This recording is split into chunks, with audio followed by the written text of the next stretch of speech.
आपकी मोहब्बत में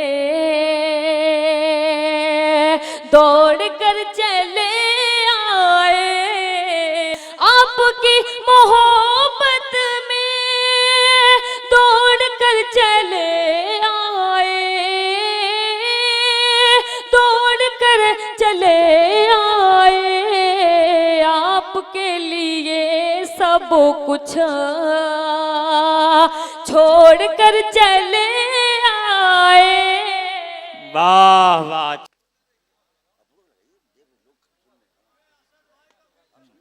हाज़रीन, बहुत ही असल में बात ये हो रही है कि सब बड़े नाम हैं और सारे ऐसे हैं कि आते ही महफिल को उछाल देंगे। अब हम लोगों का ये हो रहा है कि किसको बुलाया जाए, लेकिन बहुत देर से हम एक मुसलसल एक लहजे की शायरी सुनते आए हैं। आज इसमें थोड़ी सी तब्दीली किया जाए। एक मोतबर और बेहतरीन नाम हमारे सामने है, अपूर्वा विक्रम शाह का, जो बड़ी ही मोतबर नाम है। हिंदी की नुमाइंदी, ज़बान की नुमाइंदगी करने वाला शायर अपूर्वा विक्रम शाह का इस्तकबाल करें। गंगा जमुना तहजीब, गंगा जमुनी तहजीब की ये खूबसूरती है। आज का हमारा ये मुशायरा कौमी यकजहती का कुल हिंद मुशायरा है। मैं कमेटी को मुबारकबाद पेश करता हूँ और कमेटी के वो तमाम मेंबरान और जिम्मेदारान जो है जिन्होंने इसको सजाया है उनको हम मुबारकबाद पेश करते हैं। बैरकैफ लीजिए, इस्तकबाल कीजिए, तालियों की गड़गड़ाहट में अपूर्वा विक्रम शाह का इस्तकबाल कीजिए।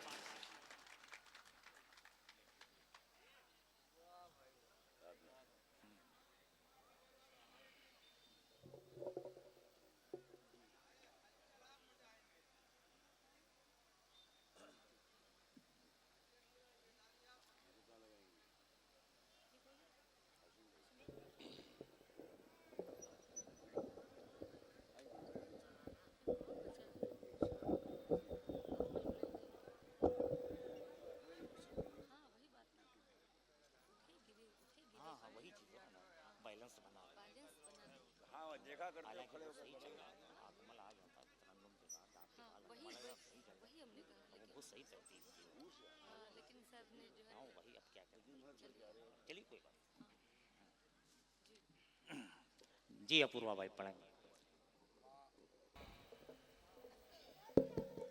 माँ सरस्वती को नमन करता हूँ। माँ गंगा के तटों, नालंदा के प्रांगण और गुरु गोविंद सिंह की तलवार की जमीन बिहार की ओर से अकबरपुर की जमीन को सलाम पेश कर रहा हूँ, स्वीकार करें। वाह वाह। दो तीन बातें इस मंच की सबसे छोटी, सबसे साधारण कलम हूँ। आपके बीच बहुत कम समय रहूंगा और जहां चांदनी दीदी बैठी हों, हाशिम भाई बैठे हों, वहां ये तो नहीं कहता कि मैं कोई शायर हूं, कोई कवि हूं, लेकिन 2 मिनट का वक्त दीजिएगा मुझे। और अगले 2 मिनट के बाद हजरात, अगर आप अपने मोबाइल फोन अपने साथ लाए हो, इस जगह का तापमान देखिएगा, 10 डिग्री उठ नहीं गया तो यहां बैठने के बाद मुझे बताया जाए। और मेरे 2 मिनट शुरू होते हैं। वाह वाह, क्या बात।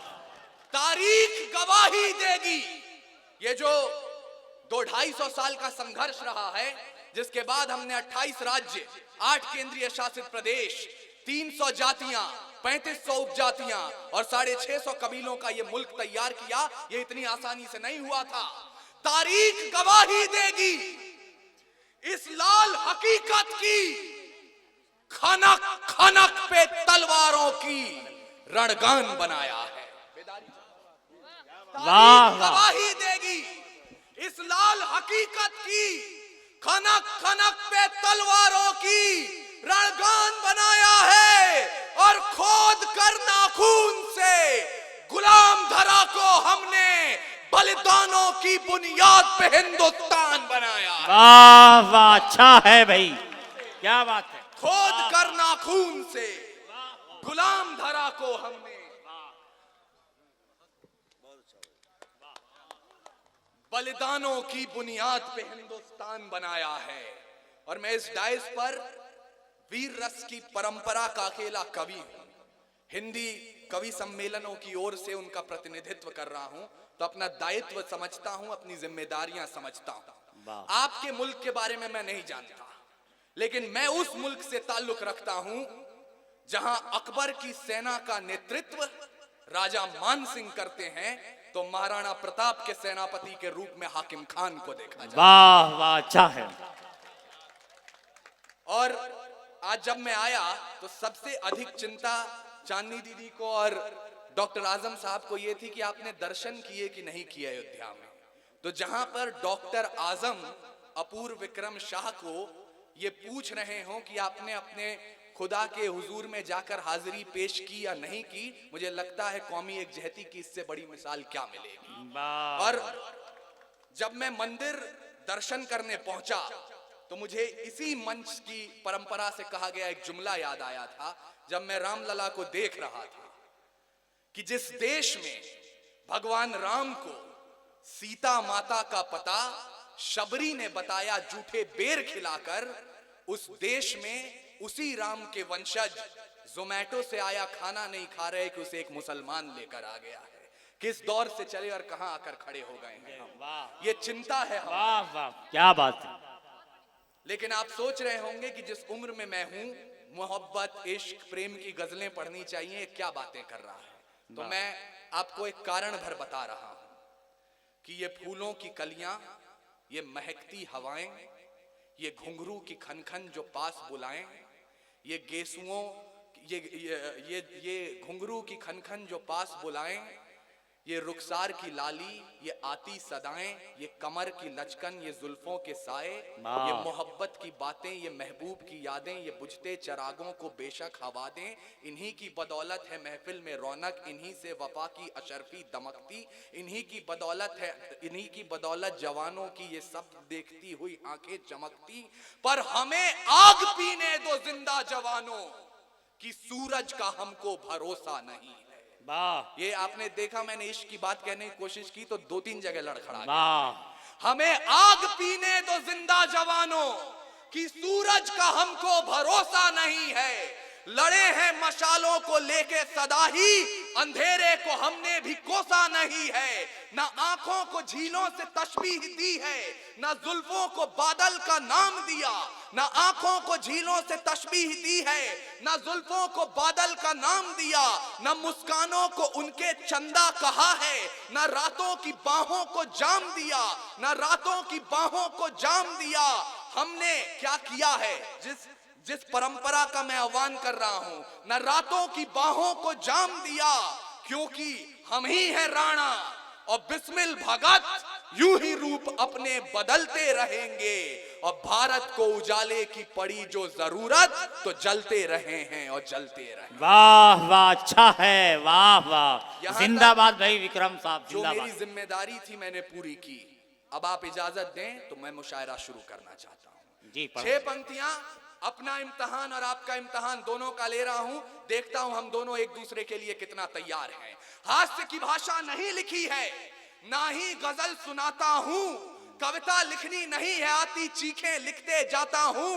देश मेरा जल रहा है, आग लगी है सीने में। हुक्मरान सब व्यस्त दिखे हैं खून गरीब का पीने में। तो हिंदूवाद या इस्लाम का पक्ष नहीं मैं लाया हूं। घायल भारत चीख रहा है, चीख सुनाने आया हूं। वाह वाह, अच्छा है, जबरदस्त है, क्या बात है।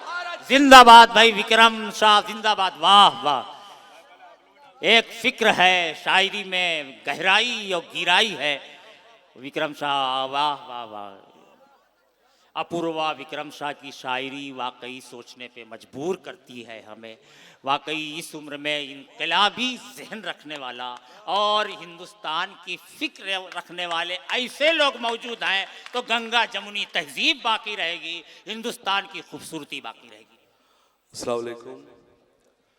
मैं माजरत चाहता हूँ नाज़िम मुशायरा से कि बगैर उनकी इजाज़त की मैं माइक पर चला आया। नहीं, ऐसी कोई बात ये नहीं है अकबरपुर के अच्छे लोगों, अगर हम सच्चाई की तायीद नहीं करेंगे तो यकीनन झूठ हम पर काबिज हो जाएगा।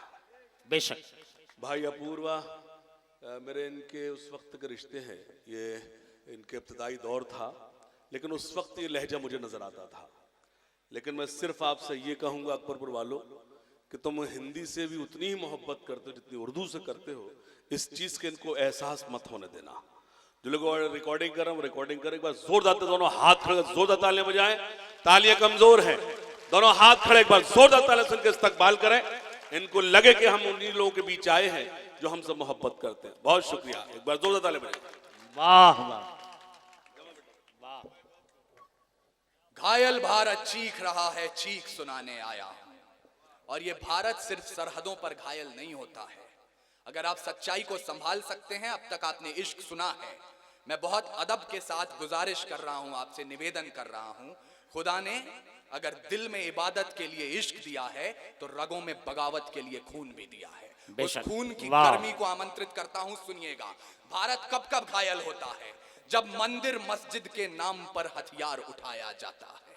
वाह वाह। जब मंदिर अच्छा है। मस्जिद के नाम पर हथियार उठाया जाता है, या दुधमुंहों को भी हवस का शिकार बनाया जाता है, जब मठों के मठाधीश भी क्रोध में आने लगते हैं, या मौलाना बारूदी पैगाम सुनाने लगते हैं, जब शाहरुख खान के बेटे को सजा कड़ी दी जाती है और अडानी पोर्ट की बात नहीं की जाती है, वाह वाह। अच्छा है। चढ़ते चढ़ते छूले आसमान को, या लखीमपुर में सत्ता ने जब रौंद दिया किसान को, न्यूज चैनलों ने भी जब जब राग दरबारी सीखा है, तब तब भारत जख्मी होकर मेरे जरिए चीखा है। वाह वाह। अच्छा है। वाह वाह। मेरे जरिए चीखा है। मुझे शुरू कीजिएगा। तब तब भारत जख्मी होकर मेरे जरिए चीखा है। लेकिन मैं आपको निराशा बांटने नहीं आया हूं, मैं ये तथ्य के साथ बोल रहा हूं, वर्तमान संसद में 55 सांसद वो बैठते हैं जिन पर माफिया सरगना होने के आरोप दर्ज हैं। 12 एमपी वो बैठते हैं जिन पर लूट अपहरण और बलात्कार के मुकदमे चल रहे हैं, और शर्म से नजरें झुक जाएंगी आपकी। 2 सांसद वो बैठते हैं जिन पर दुकान से सामान चोरी करने के आरोप हैं, और हम कहते हैं लोकतंत्र। क्या बात। और ये आपको समझना होगा, आपको समझना होगा, क्योंकि जवानी का मतलब आधी रात को डिस्को में जाकर हाथ में बियर की बोतल लेके कमर हिलाना नहीं है। जवानी का मतलब क्या होता है? खुदी राम ने खुददारी से हंसकर जिसका दान दिया, भगत सिंह ने चूमा फंदा और जिसे कुर्बान किया, आगोश में जिसके सुभाष से निकले लश्कर हिंद बनाया था, आगोश में जिसके सुभाष से निकले लश्कर हिंद बनाया था, फतेह सिंह और जोरावर ने दहलीज में जिसे ठुकराया था, संघर्षों में बुनियाद बनी जो आजादी के बोल की, सुलग रही थी गर्मनाल में शेखर के पिस्तौल की, और खिल रही थी रोम रोम में अशफाकुल्ला खान के, वही जवानी दौड़ रही है खून में हिंदुस्तान के। वाह वाह। अच्छा है। वही जवानी दौड़ रही है, वही जवानी दौड़ रही है अच्छा खून में है। हिंदुस्तान के। और ये ईमान मजमे के लोग बैठे हैं। आज अगर कह दिया जाए कि एक कौम इस मुल्क से प्यार नहीं करती, मोहब्बत नहीं करती, तो मैं इतिहास के कुछ पन्ने पलटना चाहता हूं। जब बहादुर शाह जफर रंगून में नजरबंद थे, तो अंग्रेजों के एक चापलूस ने उनसे जाकर कहा, तो और ये ऑथेंटिक इतिहास है इस देश का, अंग्रेजों के एक चापलूस ने उनसे जाकर कहा था कि दम दमे में दम नहीं है, खैर मांगो जान की, ऐ जफर झुकने लगी शमशीर हिंदुस्तान की। तो बहादुर शाह जफर उस 78 साल के बूढ़े शेर ने कील उठाई और उन दीवारों पर उन 2 पंक्तियों के साथ 2 लाइनें और जोड़ी। उन्होंने कहा, आप कहते हैं दमदमे में दम नहीं है, खैर मांगो जान की, ऐ जफर झुकने लगी शमशीर हिंदुस्तान की। तो जवाब भी सुनते जाएं, गाजियों में बू रहेगी जब तलक ईमान की, तख्ते लंदन तक चलेगी तेग हिंदुस्तान। वाह वाह। अच्छा भाई। वाह वाह वाह। तख्ते लंदन तक चलेगी। वाह वाह वाह।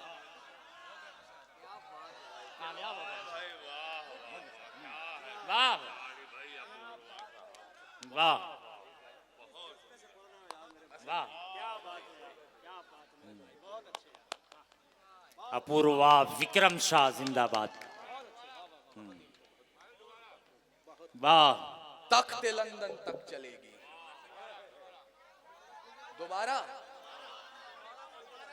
आप स्कूलों में जाते हो, मदरसों में जाते हो, अपनी किताबें कॉपियां भूल जाइएगा, लेकिन इतिहास का ये पृष्ठ जरूर याद रखिएगा। बहादुर शाह जफर रंगून में नजरबंद हैं, अंग्रेजों का एक चापलूस उनके पास जाता है और टूटी फूटी पंक्तियां जोड़कर उन्हें सुनाता है कि दम दमे में दम नहीं है, खैर मांगो जान की, ऐ जफर झुकने लगी शमशीर हिंदुस्तान की। बहादुर शाह जफर एक कील उठाते हैं और जेल में उन 2 लाइनों के साथ 2 लाइनें और जोड़ते हैं और उससे कहते हैं कि इस शेर का जवाब भी आप सुनते जाइए। गाजियों में बू रहेगी जब तलक ईमान की, तख्ते लंदन तक चलेगी तेग हिंदुस्तान की। आज तलक चल रही है वो तेग। मैं उनको शब्द चढ़ाता हूं, फूल नहीं है मेरे पास, मैं उनको शब्द चढ़ाता हूं। हिंद जिनकी जान था, नाम हिंदुस्तानी जिनका मजहब हिंदुस्तान था। रक्त से रंगते थे धरती को अरियों की ललकार पर, जय हिंद का नारा सदा लिखा था जेलों की दीवार पर। अरे बदन पे बंधी थी बेड़ियां, दिल मगर आजाद था, और रक्त के अंतिम कतरे में भी भारत जिंदाबाद। वाह वाह, अच्छा। बदन पे बंधी थी बेड़ियां, वाह। दिल मगर आजाद आजाद था, और रक्त के अंतिम कतरे में भी भारत जिंदाबाद था। उसके बावजूद आज एनसीईआरटी की पुस्तकें पढ़ाती हैं कि मध्य रात्रि 14 अगस्त 1947 2 दस्तावेजों पर दस्तखत हुए और आजादी हमारी झोली में आ गई। क्षमा कीजिएगा, ऐसा नहीं हुआ था। कतरा कतरा खून दिया था, दी जवानी जुनून दिया था, खड़े अंग्रेज माने नहीं तो गोलियों से भून दिया था। गोरियों के गाल नहीं थे ना आवाज मजीरों की, खनखनाहट गूंजती थी सेल्यूलर में जंजीरों की। राजनीति से मिली नहीं है, नहीं खरीदी पैसों से, सौदा लहू के मोल हुआ था भगत सिंह जैसों से। और माओ ने गोली खाई थी, बेटे लटके फंदों पर, आजादी की डोली उठी है कुर्बानी के कंधों पर। वाह, अच्छा है। आजादी की डोली उठी है कुर्बानी के कंधों पर। लेकिन उन कुर्बानों के लिए हमने किया क्या, जिन सीनों ने ये ना पूछा गोली का अंजाम क्या है। राम क्या, रहीम क्या, हिंदुत्व क्या, इस्लाम क्या है। सपना केवल एक देखा, मुस्कुराता सा परिवेश दिखे, वो देख सके ना इसे मगर आजाद भारत देश दिखे। अरे जिस बिस्मिल की गजल ने तिरंगा ख्वाब दिखाया है, उस बिस्मिल की बहन से हमने बर्तन तक मंजवाया है। ये इस देश की हकीकत है और सच्चाई के दरवाजे पर एक दस्तक दे रहा हूं। मुझे बताइएगा कि अकबरपुर के जिंदा लोग यहां बैठे हैं। हमने राम प्रसाद की बिस्मिल से पनघट पर बर्तन धुलवा दिए, और जितने चोर लफंगे उचक्के थे उनके साथ क्या किया ये भी सुन लीजिए। जो मंदिर रखने लायक थी वो देवी रखी पनघट पर, जो मंदिर रखने लायक थी वो देवी रखी पनघट पर, और चुन चुन गुंडे भेजे हमने संसद भवन की चौखट पर। क्या बात है। चुन चुन गुंडे भेजे हमने संसद भवन की चौखट पर। और ये गुंडों को भेजने का सिलसिला जब तक चलता रहेगा, हमारी कौमें आपस में यूं ही लड़ती रहेंगी। हम कभी हिंदू और मुसलमान हो जाते हैं, कभी शिया सुन्नी हो जाते हैं, जट कबो ब्राह्मण राजपूत। अरे मंदिर के त्रिशूल पर खून दिखा इंसान का, मस्जिद की दहलीज पे कत्ल स्वाभिमान का। टीके और टोपी में अखंड यारी दिखी नहीं, आरती अजानों में ईमानदारी दिखी नहीं।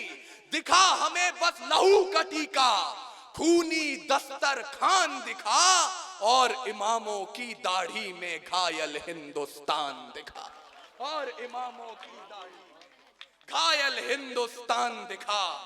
लोग कहते हैं मुझसे ये राज खोलना ठीक नहीं, जहां बात हो मजहब की वहां बोलना ठीक नहीं। मंदिर मठ के मालिक हैं जो मस्जिद के पहरेदार हैं, उनकी दालानों में पलते दिल्ली के दरबार हैं। उन लोगों को हाथ जोड़कर गले लगाना चाहिए, उनकी तारीफों से भरा गीत सुनाना चाहिए। अरे भूल गए उनके कारण कब्र बनाई जाती है और कहीं शमशानों में चिता जलाई जाती है। कुछ लोगों की जमीर बिकी तो मजहब नीलाम हो गए, वोट मांगने वालों का भी नारा राम हो गए। अरे गद्दारों ने घंटी गुंबद को तर्क करना सिखा दिया, अम्मी और माँ में भी फर्क करना सिखा दिया। वाह, तो क्या अब मैं बात है उनसे भाई। डरकर उनका जयगान कहना शुरू करूं, गद्दारों को गद्दार नहीं सुल्तान कहना शुरू करूं, गद्दारों को गद्दार नहीं सुल्तान कहना शुरू करूं। अरे मत समझो तुमको तुलसी या कलाम लिखूंगा, कत्ल करोगे तो कातिल तुम्हारा नाम लिखूंगा। वाह, मैं बहुत बचपन में सुन लिया था कि अब बदचलन हवाओं का रुख मोड़ देंगे हम, या खुद को वाणी पुत्र कहना छोड़ देंगे हम, और सच लिखने में जिस दिन भी कांप गई कलम, कागज को फाड़ देंगे, कलम तोड़ देंगे हम। वाह, क्या बात है। लेकिन इतनी बातें हो जाती हैं, क्या आपने कभी विचार किया? आपने पिछले 10 बरस एक हुकूमत देखी है, उसके पहले 60 बरस एक हुकूमत देखी है। मैं बड़ी जिम्मेदारी के साथ कह रहा हूं कि पिछले 78 सालों में कोई पार्टी नहीं हारी, हारी है तो इस मुल्क की जनता हारी है बस। वाह, आपने इतनी ये सच हुकूमतें है। देखी, उसके बावजूद आज आपका देश, आज जब आप हज करने जाते हैं तो तिरंगा बड़े शान से लेकर जाते हैं। आपका देश खड़ा है तो खड़ा क्यों है? गांधार से ब्रह्मदेश तक हमारे टुकड़े हुए, परंतु आज भी हिंदुस्तान अगर है तो है क्यों?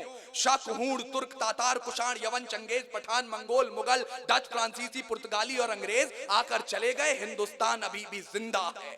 आपको विचार करना होगा, और इसका एकमात्र कारण मैं आपको बता रहा हूं। वेद लिखे, पुराण लिखे, शांति का पैगाम लिखा है। अक्षरधाम का अर्थ समझिए, अक्षर को ही धाम लिखा है। और ऋषियों के जब नाम लिखे तो पहले अब्दुल कलाम लिखा है। ऋषियों के जब नाम लिखे तो पहले ऋषियों के जब नाम लिखे तो पहले अब्दुल कलाम लिखा है। और पत्थर भी वो तैर गया, हमने जिस पर राम लिखा है। परंतु जिस राम के नाम पर हम इतने बरस लड़े, 400 साढ़े 400 साल बाद हमने इस पूरे मसले को हल किया, और दोनों तरफ से सियासतदानों ने खूब कोशिशें की, लेकिन एक दूसरे के घर जलाने तो दूर, हमने एक दूसरे पर एक माचिस भी नहीं जलाई। यह आपके और हमारे जिंदा दिली का सबूत है। इसलिए एक संकल्प लीजिए कि रावण नहीं हम पलने देंगे साधुओं के वेश में। यह भाषा मेरी है, पहली उंगली मैं अपनी तरफ उठा रहा हूं, चाहे आसा राम हो या राम रहीम। रावण नहीं हम पलने देंगे, हाशिम भैया, रावण नहीं हम पलने देंगे साधुओं के वेश में। और अफजल नहीं पनप सकते हैं अब्दुल कलाम के देश में। अफजल नहीं पनप सकते हैं अब्दुल कलाम के देश में। अरे फौलादी हिंदुस्तान है ये, दुर्योधन की जांग नहीं, और भगत सिंह की मिट्टी पर खालिस्तान की मांग नहीं। मैं आपको निराशा बांटने नहीं आया हूं। मत भूलिएगा कि ये सियासत के लोग, ये सत्ता, ये पार्टियां, ये 5 साल 10 साल 15 साल की हैं। भारत देश 5000 वर्ष पुरानी सभ्यता है। जब पूरे दुनिया को अक्षर ज्ञान तो छोड़िए, चिन्ह ज्ञान नहीं था, हमने 4 वेदों की रचना कर दी थी। इस मिट्टी की कोख से निकला एक पत्थर जिसे कोहिनूर कहते हैं, उसे खरीद सके इतनी हैसियत पूरी दुनिया की दौलत में नहीं थी।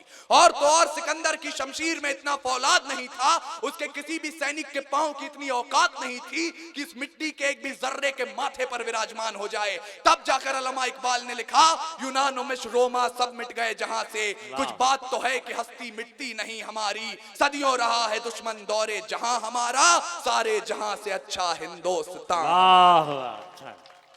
ये हिंदुस्तान है। और मुझे बहुत शर्म आती है जब मैं ये सुनता हूं कि आज उसी हिंदुस्तान में जिसने हमेशा दुश्मनों के आक्रमण देखे हैं, वहां आज भी बेटियां, हमारी बहनें यहां बैठी हैं, दिल्ली की सड़कों पर आधी रात निकलने पर भय महसूस करती हैं, डर महसूस करती हैं। ये क्यों हुआ? क्योंकि आप और हम एक बात भूल गए। आपके बच्चे जब स्कूलों में गए, उन्हें पढ़ाया गया, दे दी हमें आजादी बिना खड्ग बिना ढाल, साबरमती के संत तूने कर दिया कमाल। माफ कीजिएगा, पहली पंक्ति का पूरा आदर नहीं कर सकता मैं, दूसरी पंक्ति का आदर है, क्योंकि बिना खड्ग बिना ढाल, बिना तलवार बिना ढाल के आजादी नहीं मिली थी, और ना आज बिना तलवार और बिना ढाल के काम हो सकता है। शायद ये बात हम जानने में कतरा गए, इसलिए डॉक्टर आजम साहब हम इस कगार पर खड़े हो गए हैं। मैं सच्चाई की पंक्तियां शायद इस मंच की उम्मीदों के अनुकूल ना हो, क्योंकि हम यहां से हमेशा उम्मीदों की बात सुनते आए हैं, कैसे एक मोमबत्ती हवाओं से लड़ रही है। मैं आपको हकीकत बता रहा हूं, बाज का खतरा सदा रहा है चिड़ियों की मुस्कानों पर। यह हकीकत है, यथार्थ है। बाज का खतरा सदा रहा है चिड़ियों की मुस्कानों पर, दीपक भारी नहीं पड़े हैं आंधी और तूफानों पर। आज तलक तो भेड़ियों ने प्रीत के गीत नहीं गाए, घोर अमावस की रातों से जुगनू जीत नहीं पाए।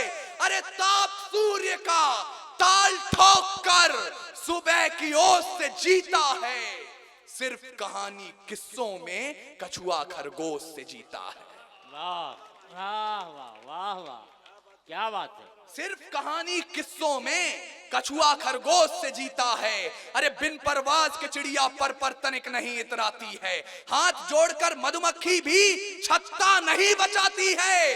अंबर की नपाई जैसे पंखों से की जाती है, शहद के छत्ते की रक्षा भी डंकों से की जाती है। वाह तो सुने जवानी अकबरपुर की, दोनों मुट्ठी भींच के राह रोकिए तूफानों की तलवारों को खींच के।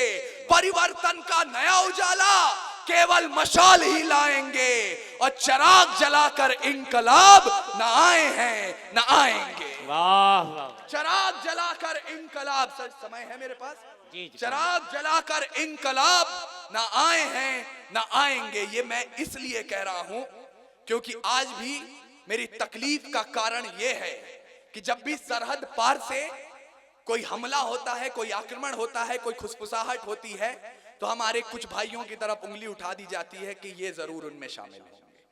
आपका दर्द हो तो मेरी ताईद कीजिए, उंगली उठाई जाती है, लेकिन मैं आपकी नजर में उस शख्स को खड़ा करना चाहता हूं। देखिए, वीर रस की परंपरा के कवियों के लिए राजस्थान की धरती तीर्थ मानी जाती है। उस राजस्थान में ख्वाजा गरीब नवाज के दरबार से एक आवाज उठती है, और वहां के दीवान का कहना होता है, हाशिम भैया ऑथेंटिक बातें हैं ये हिंदुस्तान की हमारे, वहां के दीवान का जो कहना होता है उसे हमारे भाई अशोक चारण ने कुछ पंक्तियों में रेखांकित किया। वहां के दीवान ने कहा, जिन लोगों ने हमला बोला अपने यहां निहत्थों पर, सरकारों प्रतिबंध लगाओ पाकिस्तानी जत्थों पर, जब तक ये आतंकी ताकत चकनाचूर नहीं होगी, कोई भी पाकिस्तानी चादर मंजूर नहीं होगी। ये क्यों नहीं पढ़ाते हमारे देश के अखबार? कोई एक व्यक्ति ये कह दे कि मैं भारत माता की जय नहीं बोलूंगा, तो देश भर का मीडिया सुबह से शाम तक ये खबर आपको दिखाता है। लेकिन ख्वाजा गरीब नवाज के दीवान एक आवाज उठाते हैं, पूरे देश का मीडिया मौन हो जाता है। ये दर्द हमारी कविता को जन्म देता है। जब मीठी बातें दरबारों के दर से वापस आई हैं, भूखी चीखें सांसदों के घर से वापस आई हैं, जब झोपड़पट्टी से जरूरी राजमहल की घोड़ी है, मजबूरी ने नन्ही बेटी कूड़ेदान में छोड़ी है, अदालतों के चक्कर लेते घिसती बूढ़ी लाठी है, दफ्तरों ने पेंशनों में हिस्सेदारी काटी है, तब जाकर तेग ज़बां को धारदार बनाया है, शब्दों को चिंगारी दे अंगार बनाया है, और मजदूरों के दामन का बिखरा टूटा ख्वाब लिखा है, बागी कलम की नोक से हमने इनकलाब लिखा है। वाह वाह, अच्छा। और अंतिम पंक्तियां, एक कसम उठाइए इस मिट्टी की और मुझे विदा कीजिएगा। सच्चाई की आवाज है ये बंद ना हो पाएगी, सच्चाई की आवाज है ये बंद ना हो पाएगी, और तिमिर की घोषणा बुलंद ना हो पाएगी। वाणी का जय घोष कभी हथियार नहीं डालता, कातिलों की झोली में ये प्यार नहीं डालता। भारत की आन रहे शीश भी कटाएंगे, सरहद से आवाज आए खून भी बहाएंगे। अरे लहू की रवानी में उफान होना चाहिए, अंबर से भी ऊंचा हिंदुस्तान होना।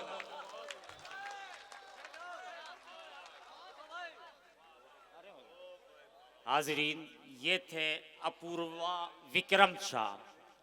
हम सबकी दिल की आवाज़ बने और अपनी ज़बान में, हिंदी ज़बान में कहने की कोशिश की। बोला तो बहुत कुछ जा सकता है, कम से कम इस शायरी के बाद 10 मिनट स्पीच होना चाहिए, लेकिन मौका नहीं है। हमारे पास सिर्फ 4 हीरे बचे हैं। इसमें एक तेवर और इसी अंदाज का हम आपके सामने पेश करेंगे। बाकी 3 नाम और हैं। 4 शोरा की हमारी फहरिस्त है और मैं सिर्फ 4 मिसरा पढ़ना चाहता हूँ अपूर्वा विक्रम शाह की। इन तमाम शायरी पे मुझे ये 4 मिसरे याद आ रहे थे, क्योंकि हमारा शायर जो होता है, कवि जो होता है, ये बड़ा हसास होता है। मैं 4 मिसरे देखें कि कभी झूठे वसूलों की तरफदारी नहीं होती, कभी झूठे वसूलों की तरफदारी नहीं होती, किसी के सामने हमसे अदाकारी नहीं होती, किसी के सामने हमसे अदाकारी नहीं होती। अमीर शहर बिकने पर बहुत मजबूर करता है, अमीर शहर बिकने पर बहुत मजबूर करता है, मगर खुशबू मेरी गज़लों की दरबारी नहीं होती, मगर खुशबू मेरी गज़लों की दरबारी नहीं होती। ये शायर के तेवर होते हैं। ये शायर की भी आवाज़ दबाने की कोशिश की जाती है, लेकिन शायर का जब कलम उठता है, जो दर्द उसके सीने में होता है, वो कलम बंद कर देता है और दुनिया उसको सुनने पर मजबूर होती है और बार बार सुनने मजबूर होती है।